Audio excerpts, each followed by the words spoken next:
देखिए, किसी भी चुनाव के जनादेश को आप सिर्फ हेडलाइंस पढ़कर नहीं समझ सकते, बिल्कुल नहीं।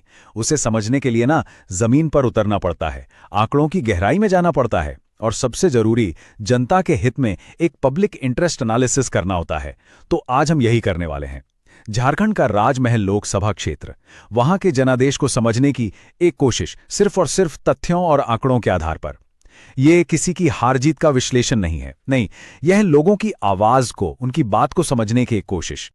अपनी इस पड़ताल को हम 6 हिस्सों में देखेंगे। सबसे पहले हम राजमहल की जमीन और वहां के लोगों को समझेंगे, फिर आंकड़ों पर एक नजर डालेंगे, इसके बाद इस बदलाव के पीछे के कारणों को जानेंगे, इतिहास के पन्ने पलटेंगे और आखिर में शासन के लिए एक ठोस खाका, अ ब्लूप्रिंट फॉर गवर्नेंस और आगे की राह क्या हो, इस पर बात करेंगे। हर राजनीति की जो जड़ें होती है ना, वो उसकी जमीन में होती हैं।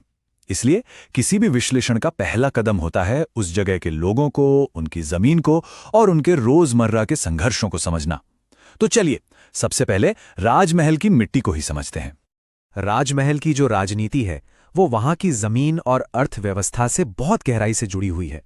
ये गंगा के किनारे बसा एक इलाका है जिसकी पहचान यहाँ की पहाड़ियों, जंगलों और जमीन से है। आप कह सकते हैं कि यहाँ की जिंदगी का पहिया 2 धुरियों पर घूमता है। एक है कृषि, एग्रीकल्चर, और दूसरा है खनन, माइनिंग। यहां के लोगों की उम्मीदें, उनकी परेशानियां, सब कुछ इसी मिट्टी से जुड़ा है। तो आखिर यहाँ के लोगों की असल दिक्कतें हैं क्या? जब आप जमीन पर बात करते हैं ना, तो कुछ चीजें बार बार सामने आती हैं, जैसे कि सड़कें। हालात इतनी खराब है कि लोग कहते हैं ये तो 1980 के दशक की सड़कें हैं। सोचिए, बिजली का कोई ठिकाना नहीं, पानी की किल्लत तो एक आम बात हो गई है, खासकर उन इलाकों में जो विकास की दौड़ में कहीं पीछे रह गए। और हाँ, सबसे बड़ी चिंता वो है युवाओं का रोजगार। काम नहीं है, इसलिए घर बार छोड़कर पलायन, माइग्रेशन करना पड़ता है। और ऊपर से गवर्नेंस की जो धीमी चाल है वो इन मुश्किलों को और भी बढ़ा देती है। अब जरा यहाँ के सामाजिक ताने बाने को देखिए, ये बहुत ही जटिल और विविध है। साहेबगंज जिले में करीब 35% मुस्लिम आबादी है और करीब 27% आदिवासी समुदाय हैं, जिनमें संथाल प्रमुख हैं। इनके अलावा ओबीसी वर्ग, खासकर यादव और मंडल समुदाय एक बहुत ही महत्वपूर्ण और इन्फ्लुएंशियल भूमिका निभाते हैं, जो अक्सर किसी भी चुनाव का रुख बदलने की ताकत रखते हैं। इन सभी समुदायों की अपनी अपनी उम्मीदें हैं, अपनी अपनी जरूरतें हैं। तो इन जमीनी हकीकतों का चुनावी नतीजों पर क्या असर पड़ा? चलिए अब 2024 के चुनाव के आंकड़ों पर सीधी नजर डालते हैं, क्योंकि ये याद रखिए, आंकड़े सिर्फ नंबर नहीं होते, ये लोगों की कहानी बयान करते हैं। सबसे पहली और सबसे दिलचस्प बात है वोटर टर्नआउट, यानी मतदान का प्रतिशत, 73.4%। ये पिछले 20 सालों में सबसे ज्यादा है। इसका मतलब क्या है? इसका सीधा मतलब है कि लोग राजनीति में पूरी तरह से हिस्सा ले रहे हैं, वो चुप नहीं बैठे हैं। जब दिक्कतें बढ़ती हैं तो लोग अपनी आवाज उठाने के लिए बाहर आते हैं, और वोट से बड़ी कोई आवाज नहीं होती। ये एक बहुत साफ संदेश है, और वो संदेश नतीजों में साफ साफ दिखता है। जेएमएम के नेतृत्व वाले गठबंधन को 53.7% वोट मिले, वहीं बीजेपी को 37%। ये एक डिसाइसिव मैंडेट था, एक निर्णायक जनादेश, जिसमें लोगों ने अपनी पसंद बिल्कुल स्पष्ट कर दी। ये कोई छोटी मोटी बढ़त नहीं है, ये एक लहर की तरह है। जीत का अंतर भी देखिए, वो भी कोई मामूली नहीं था। 43,432 वोटों की बढ़त, ये लगभग 16.6% की लीड है।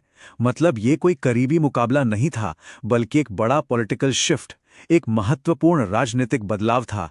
इसे नजरअंदाज नहीं किया जा सकता। ये आंकड़े चीख चीख कर कह रहे हैं कि हवा का रुख बदला है।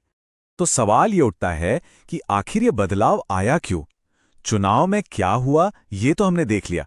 अब ये समझने की कोशिश करते हैं कि ऐसा हुआ क्यों। देखिए, किसी भी नतीजे के पीछे कई वजह होती हैं। चलिए उन्हें एक एक करके समझने की कोशिश करते हैं।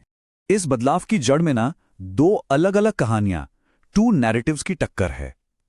एक तरफ ध्रुवीकरण करने वाले मुद्दे उठाए गए, जैसे रोटी बेटी माटी और घुसपैठ का डर, और दूसरी तरफ थे जमीन से जुड़े मुद्दे, जल, जमीन, जंगल, यानी पानी की समस्या, रोजगार, स्थानीय अधिकार और कल्याणकारी योजनाएं। 2024 के नतीजों ने यह साफ कर दिया कि राजमहल के वोटरों के लिए जमीनी मुद्दे राष्ट्रीय स्तर के विभाजनकारी मुद्दों से कहीं ज्यादा अहमियत रखते हैं। उनकी रोजमर्रा की जिंदगी की मुश्किलें ज्यादा जरूरी थीं। इस जीत में गठबंधन की एकता ने एक बहुत ही निर्णायक भूमिका निभाई। ये एक दुर्लभ लेकिन बेहद कीमती चीज साबित हुई। 2024 में जहां इस एकता ने सत्ता विरोधी लहर को वोटों में तब्दील कर दिया, वहीं हमें यह भी नहीं भूलना चाहिए कि 2019 में इसी एकता की कमी की वजह से गठबंधन बिखर गया था। ये इस बात का पक्का सबूत है कि जमीनी स्तर पर एकजुटता कितनी जरूरी है, खासकर तब जब सामने एक मजबूत और साधन संपन्न विपक्ष खड़ा हो। और यहीं पे हमें एक बहुत जरूरी संवैधानिक मूल्य याद रखना चाहिए। इन्फॉर्म्ड पब्लिक स्पीच, यानी सोच समझकर की गई सार्वजनिक बातचीत एक बहुत बड़ी जिम्मेदारी है। ये एक ऐसे समाज की नींव रखती है जहां संवाद डर पर नहीं बल्कि लोगों की साझा उम्मीदों और हर नागरिक के सम्मान, डिग्निटी ऑफ द सिटीजन, पर आधारित होता है। राजनीति का असली मकसद जोड़ना होना चाहिए, तोड़ना नहीं। 2024 के नतीजे अपने आप में एक कहानी है, लेकिन पूरी तस्वीर को समझने के लिए हमें थोड़ा पीछे चलना होगा। राजमहल के पिछले 20 साल का चुनावी इतिहास देखना बहुत जरूरी है, क्योंकि कहते हैं ना, इतिहास खुद को दोहराता नहीं लेकिन हमें सिखाता जरूर है। जरा इन आंकड़ों पर नजर डालिए। इसमें एक एक्स्ट्राऑर्डिनरी वॉलेटिलिटी दिखती है, एक जबरदस्त उतार चढ़ाव। देखिए, 2005 में गठबंधन की स्थिति मजबूत थी, ठीक है। फिर आया 2014, मुकाबला इतना कांटे का था कि जीत हार का अंतर सिर्फ 702 वोट का था, सिर्फ 702। लेकिन फिर 2019 में गठबंधन पूरी तरह से बिखर गया और वोट शेयर गिर के कहां पहुंचा, महज 11.7%। और अब 2024 में एक जबरदस्त वापसी हुई है।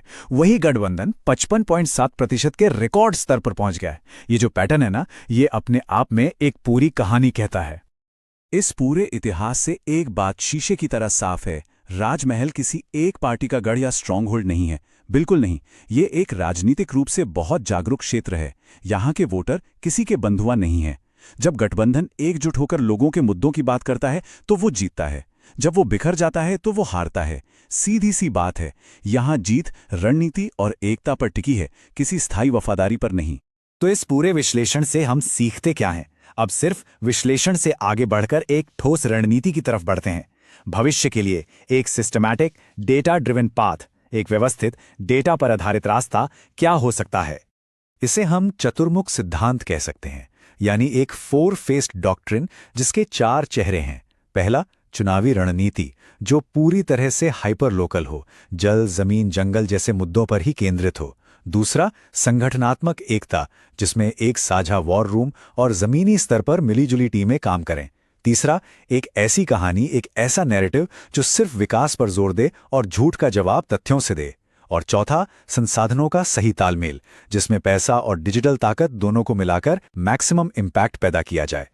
अब इस रणनीति को जमीन पर उतारने के लिए एक सही उम्मीदवार भी तो चाहिए। कैसा हो वो चेहरा? एक सेवक नेता, सर्वेंट लीडर, जिसकी छवि बिल्कुल साफ सुथरी हो, जिसकी जड़ें जमीन से जुड़ी हों, जो लोगों के बीच का हो, जो स्थानीय भाषाएं संथाली, उर्दू, हिंदी आसानी से बोलता हो, ताकि हर समुदाय से सीधा जुड़ सके, और जिसका अतीत सामुदायिक सेवा से जुड़ा रहा हो। एक ऐसा व्यक्ति जो गठबंधन की एकता का और लोगों की उम्मीदों का प्रतीक बन सके। और जब हम आज के दौर के अभियानों की बात करते हैं तो एक और बहुत अहम मूल्य सामने आता है। भारत के डेटा संरक्षण कानून के तहत वोटरों की जानकारी को संभालना सिर्फ एक कानूनी जरूरत नहीं है, ये हर नागरिक की निजता और गरिमा का सम्मान करने का एक बुनियादी काम है। एक ऐसा काम जो ट्रस्ट और कंसेंट, विश्वास और सहमति पर आधारित होना चाहिए। लोगों का भरोसा जीतना सिर्फ वोटों के लिए नहीं बल्कि हमेशा के लिए जरूरी है। चलिए, अब हम अपने विश्लेषण के अंतिम चरण में पहुंचते हैं। यहां हम कुछ ठोस कदमों और राजनीतिक काम के असली मकसद पर ध्यान देंगे, और वो मकसद है बेहतर शासन, बेटर गवर्नेंस। क्योंकि जनादेश मिलना एक बात है और उस जनादेश का सम्मान करना वो बिल्कुल दूसरी। हमें यह हमेशा याद रखना होगा कि वोटर किन मुद्दों को सबसे ज्यादा जरूरी मानते हैं। ये चार्ट हमें फिर से वही बात याद दिला रहा है, खराब सड़कें, बेरोजगारी और पानी बिजली की कमी। यही वो असल मुद्दे हैं जिनका हल किसी भी राजनीतिक एजेंडे के दिल में होना चाहिए। ये सिर्फ शिकायतें नहीं हैं, ये लोगों की रोजमर्रा की जिंदगी की कड़वी हकीकत हैं।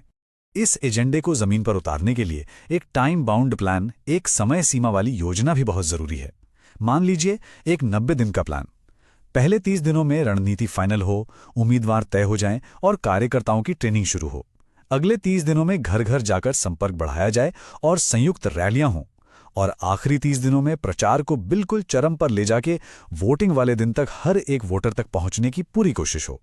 अंत में बस एक बात याद रखनी होगी, राजनीति कोई खेल नहीं है, ये लोगों को एक बेहतर जिंदगी देने का एक सिस्टम है, एक व्यवस्था है। राजमहल की ये आंकड़े और ये पूरा विश्लेषण हमसे एक बहुत सीधा सवाल पूछता है। हम एक ऐसी व्यवस्था कैसे बनाएं जो लगातार लोगों का विश्वास जीते, consistently earns the people's trust. राजनीति का असली मकसद यही है। अगर आप एक जन केंद्रित नेता बनना चाहते हैं और अपने निर्वाचन क्षेत्र का उत्थान करना चाहते हैं तो blueprintstrategies.ai से mgr@blueprintstrategies.ai पे संपर्क करें या 08042041602 पर कॉल करें। राजनीति से परे उद्देश्य।